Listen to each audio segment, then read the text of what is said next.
আলু খেতে গেল না, ধান খেতে গেল না, গম খেতে গেল, দেখার সময় আপনার থাকবে না। জোরে বলুন ঠিক কি ঠিক না?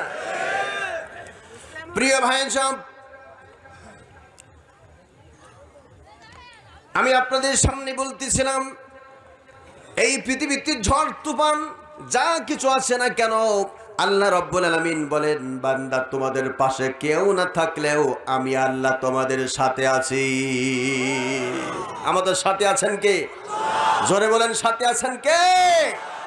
আল্লাহর পয়গম্বর জনাবে মুহাম্মদ রাসূলুল্লাহ সাল্লাল্লাহু আলাইহি ওয়াসাল্লাম।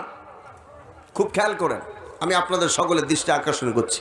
হুজুর বলেছেন, আমার সাহাবারা শোনো, কিয়ামতের পূর্ব মুহূর্তে যদি এই পৃথিবীতে দুইজন নবীর আগমন ঘটে, কথা না বুঝলে উত্তর দিবেন না, চুপ করে বসে থাকবেন, বুঝলে প্লিজ মেহেরবানি করে একটু উত্তর দিবেন। নবীজি বলেছেন, কিয়ামতের পূর্ব মুহূর্তে আমার ইন্তেকালের পরে। হুজুর এখনো আছেন না বেঁচে আছেন? নবী করিম সাল্লাল্লাহু আলাইহি ওয়াসাল্লাম এখনো আছেন না জমিনে আছেন না? হুজুর ইন্তেকাল করেছেন। হুজুর মারা যান না, ইন্তেকাল করেছে। ইন্তেকাল শব্দের শাব্দিক অর্থ হলো স্থানান্তরিত হওয়া। হুজুর স্থান পরিবর্তন করেছেন। হুজুর কবর জগতে জিন্দা আছেন। এটা সমস্ত আহলে সুন্নাত ওয়াল জামাতের আকীদা হলো, হুজুর কবর জগতে জিন্দা আছেন। শুধু জিন্দা আছেন তাই নয়, আল্লাহর নবী মুহাম্মদ সাল্লাল্লাহু আলাইহি ওয়াসাল্লাম সহ আদম আলাইহিস সালাম পর্যন্ত সব নবীরা কবরে জিন্দা এবং কবরে তারা নামাজরত অবস্থায় আছেন। সুবহানাল্লাহ, জোরে বলার দরকার ছিল না?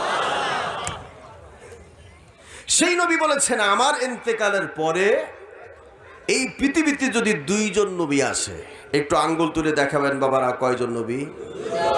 একটু আস্তে করে আওয়াজ করে বলুন, কয়জন? আরো জোরে, আরো জোরে হাত নামান।